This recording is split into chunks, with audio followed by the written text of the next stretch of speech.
Chapter 5. The Virtue of Simplicity. I hope that you all paid strict attention to what Mr. William H. Baldwin Jr., who recently spoke to you, had to say.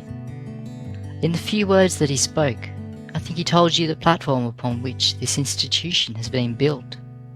You will remember that he laid a great deal of stress upon the importance of the institution remaining simple, of keeping that degree of simplicity and thoroughness that it has always possessed. It is true that in the last few months, the institution has come into a great deal of prominence and is meeting with what the world calls success. But we must remember that very often it is with institutions as it is with individuals. Success may injure them more than poverty. Now, this institution will continue to succeed. We'll continue to have the goodwill and confidence, the cooperation of the best and wisest and most generous people in the country, just so long as its faculty, its students, and all connected with it remain simple, earnest, and thorough. Just as soon as in any department there are indications that we are beginning to become what the world calls stuck up, just so soon will the people lose confidence in us and will fail to support us, and just so soon will the institution begin to decay.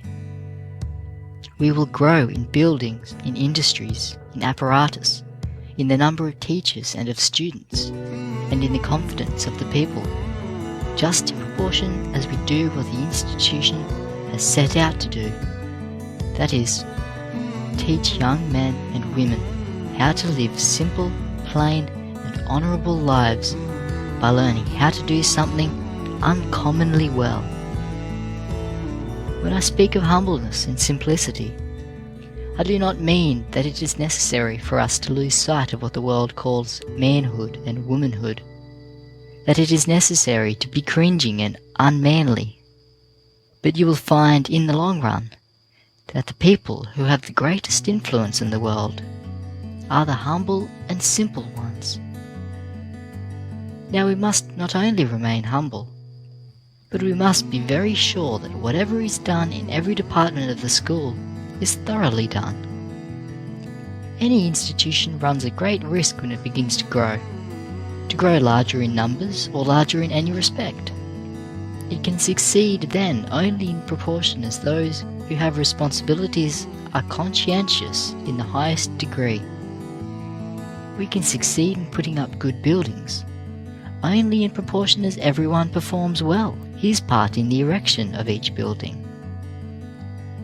We can succeed only in proportion as the student who makes the mortar, who lays the bricks, puts his whole conscience into that work and does it just as thoroughly as it is possible for him to do it. If he is mixing mortar, he must do it just as well as he can, and then, tomorrow, he must do it still better than he did it today, and the next week better than he did it this week. The student who lays the bricks must learn to lay each brick as well as it is possible for him to lay it, and then do still better work on the morrow.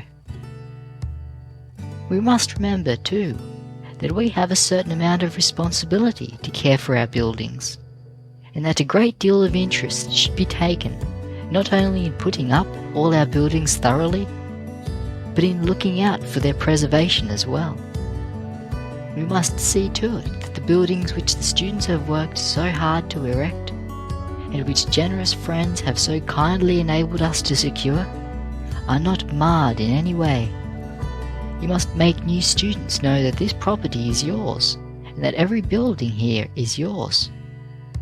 No student has any right to mar in any way what you have worked so hard to erect, and your friends have been generous enough to provide. If you find a student drawing a lead pencil across a piece of plastering which you have put on, you must let that student know that he is destroying what you have worked hard to create, and that when he destroys that building, he is destroying something which students yet to come should have the opportunity of enjoying. We want to be sure that in every industry, in every department of the institution, there is simplicity, humbleness, and thoroughness. Whatever is entrusted to you to do in the industrial departments, in the classrooms, be sure that you put your whole heart into that thing. We do not expect to have fine, costly buildings, nor do we want to have them. But we do expect to have well-constructed buildings and attractive buildings. And if we can go on in this simple, humble way, the time will come when we shall have all the buildings we need. Just in proportion as our friends see that we are worthy of these good things, they will come to us. We want to be sure that in no department is there any wastefulness. We must try to make every dollar go as far as possible. We must stretch a dollar, as I have heard Mr. Baldwin say, until it can be stretched no further. Now, there will be waste unless we put our conscience into everything that we do.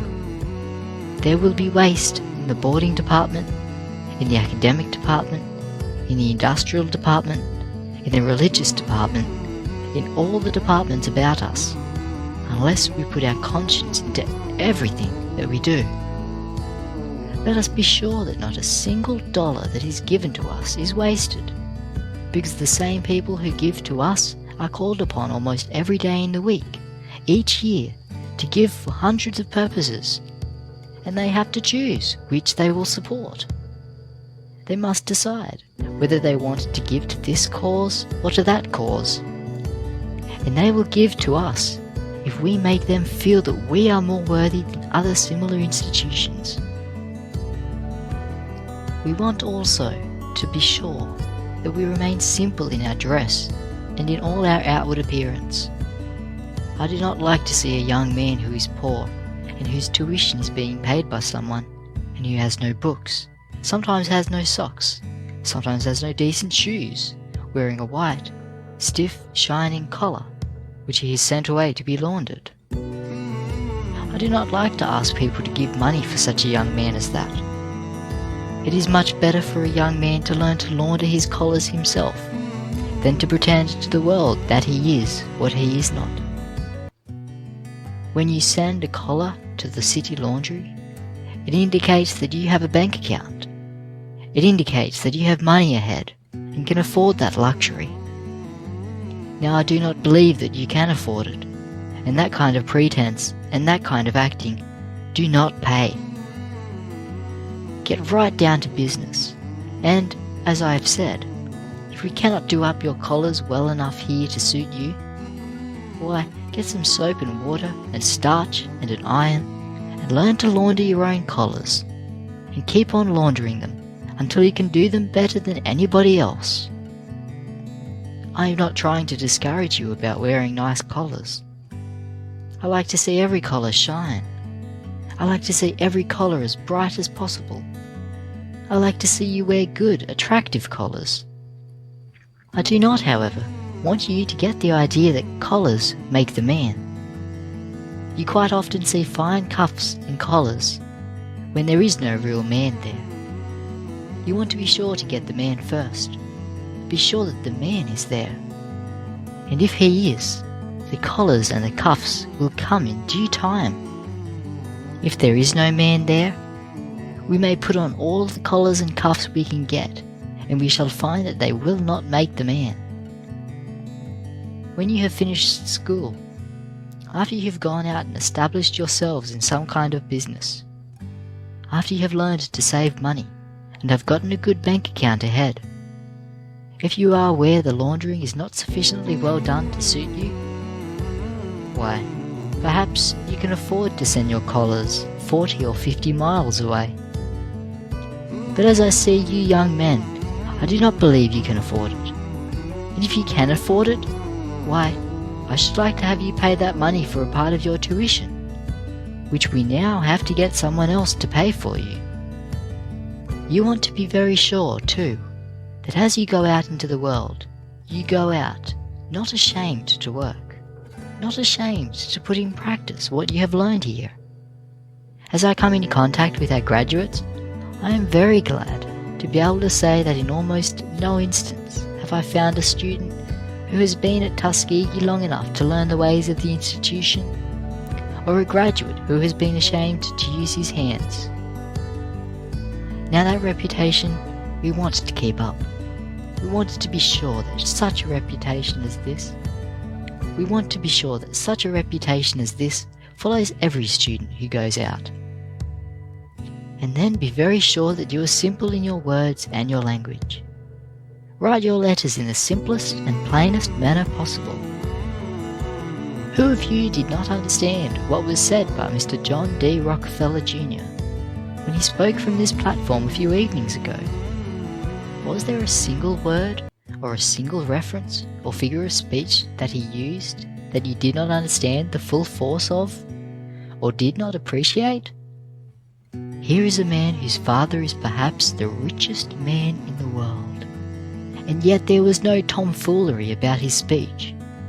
Every word was simple and plain, and everybody could understand everything that he said. He used no Latin or Greek quotations. Some people get the idea that if they can get a little education and a little money ahead, and can talk so that no one can understand them, they are educated. That is a great mistake, because nobody understands them, and they do not understand themselves. Now, the world has no sympathy with that kind of thing. If you have anything to write, write it in the plainest manner possible. Use just as few words as possible, and as simple words as possible. If you can get a word with one syllable that will express your meaning, use it in preference to one of two syllables. If you cannot get a suitable word of one syllable, try to get one of two syllables instead of 3 or 4.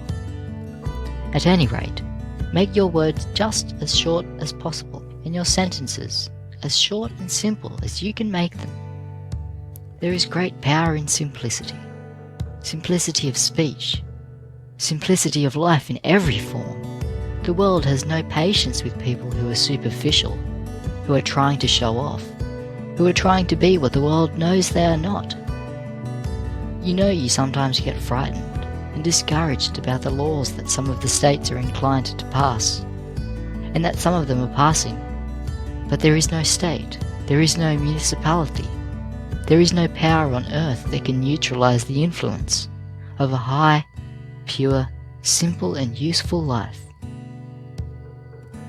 Every individual who learns to live such a life will find an opportunity to make his influence felt.